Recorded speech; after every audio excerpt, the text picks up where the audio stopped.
Hey, what's going on, guys? Welcome back to the channel. My name is Heinzel. Hope you're all having a great day. Today I'm going to be covering how to get the gold combat shield in Call of Duty Vanguard. Doing this along with the knife will also give you diamond for both the knife and the combat shield, as you're going to see. So let's go ahead and get right into it. We're not going to waste any time. So once again, just like the launchers and the combat knife, the combat shield in this game, you do not have to level it up. You have all the challenges automatically available to you to go ahead and start working towards.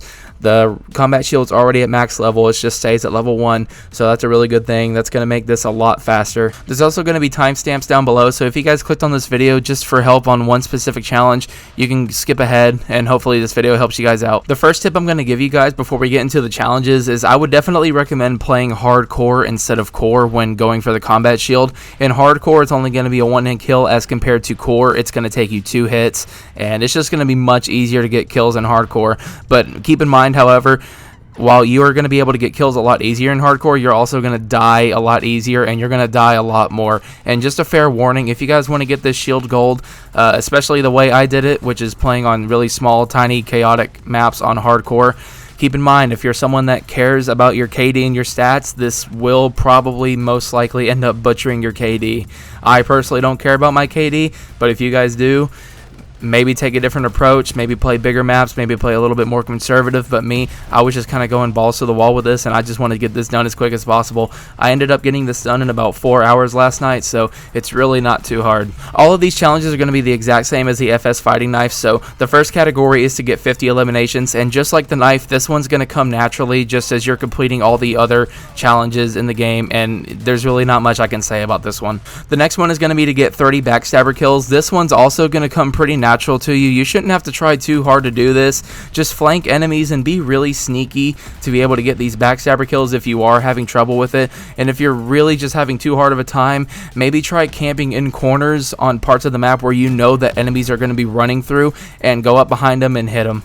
So another thing you can do with the backstabber kills is to combine them with the next challenge category, which is to get 30 sliding kills. So anytime that you flank the enemy and get behind someone who's just kind of camping in one spot, sitting somewhere, and they have no idea that you're there and their back is to you, what you can do is you can give yourself a little bit of distance, line up the hit, slide into them and hit them. That way you can get backstabber kills and slide kills at the same time, and you can just be more efficient with your challenges this way. The next one is to get 30 double kills, and for this one I would recommend trying to cherry pick lobbies and trying to get maps like DOS House, Dome, or other small maps, as well as playing Blitz, because there's going to be more enemies in Blitz, and these two things combined are going to give you more opportunities to get double kills, as there will be much more enemies on a much smaller map. Once again, like I said earlier, just try to be sneaky and flank around the enemies. I know it's kind of really hard to do on DOS House, but it is definitely possible. And sneaking up behind enemies, especially if you can do it on some of these smaller maps, you're going to catch a lot of enemies off guard, and you should be able to get some double kills pretty easily. Another tip I can give with the double kills is that at the time of me recording this video, you actually do not have to get both kills with the combat shield to get a double kill towards the challenge. So you can use literally any other gun you want, get 1 kill, swap over to the combat shield, and then get a 2nd kill.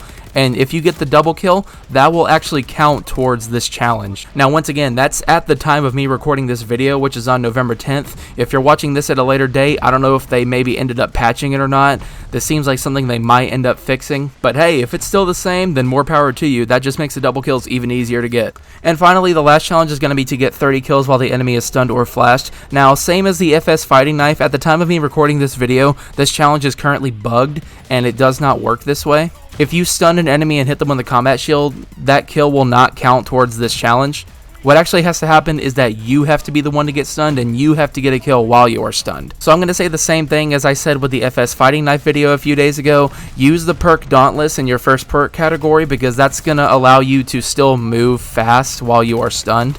It's not going to slow you down nearly as much. Once again, with this challenge, I'm going to recommend to play on smaller maps such as DOS House or Dome, because there's going to be more enemies. It's going to be smaller, tighter spaces. And what I did with this one was, if I knew that someone was in the next room, I would go ahead, throw a stun at the wall, stun myself, and run into the next room, and hopefully be able to catch them off guard and hit them. If you're having too much trouble doing this challenge on DOS House, you can go on other maps and play a little bit more conservatively, and you can try to flank enemies. And anytime that you're behind an enemy, once again, if you come across someone who's just sitting in one spot and they're not really aware of your presence, throw a stun at yourself, stun yourself, and get the kill. And you'll know every time that you get a kill towards this challenge because you'll see in the bottom of your screen a little yellow shake it off text will pop up. So if you see shake it off on your screen, that's how you know you got progress towards this challenge. You'll get that to pop up every time you get a kill while you are stunned. I don't know if this challenge is just worded incorrectly and this is what they intended for you to do, or if it's supposed to be the other way around and you're supposed to kill enemies that are stunned, but hopefully they fix this eventually. If you're watching this video at a later date and they did end up patching this challenge and made it to where the enemy has to be stunned instead of you, then obviously this challenge will be a lot easier for you. Just play smaller maps, throw stun grenades, go up behind people, stun them and hit them. Hopefully they did change this at a later date and it is a lot easier, because I gotta tell you guys, this challenge was very annoying. It was very frustrating to do. With the knife it wasn't as bad because you were able to play core, but playing hardcore and just getting melted in one shot, especially with everyone using shotguns on smaller maps like Dot's house, this challenge was really irritating to do. But I still managed to get everything done within 4 hours, so it's honestly not too bad, especially compared to like the Modern Warfare 2019 riot shield, which was really tedious to do. I remember in that game there was a challenge where you even had to get like 3 kill streaks, which was really annoying to do in hardcore. So honestly, as compared to that, even with this broken ass challenge, not that bad this year. If I can do it, I definitely know you guys can do it. As far as the class setup goes, obviously use the combat shield for your primary. It doesn't really matter what your secondary is going to be. Like I said earlier, use Dauntless in the perk 1 to help you get those stun kills.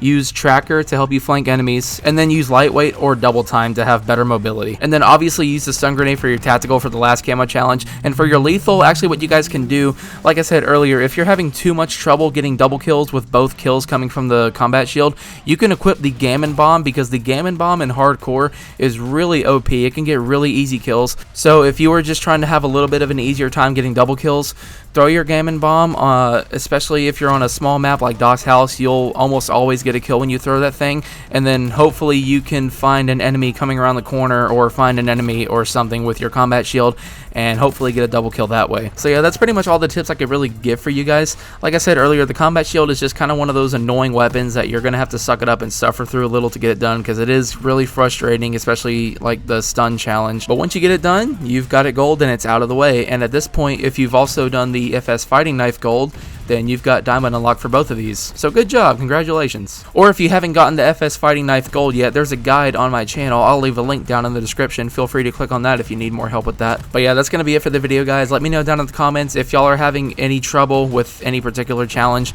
Let me know and I will be more than happy to try to help you out as much as I possibly can. If you enjoyed this video or it did help you out in any way, consider leaving a like or leave a dislike if you didn't. There's really no hard feelings. And with that, I will see you guys on the next one. Peace out, everybody.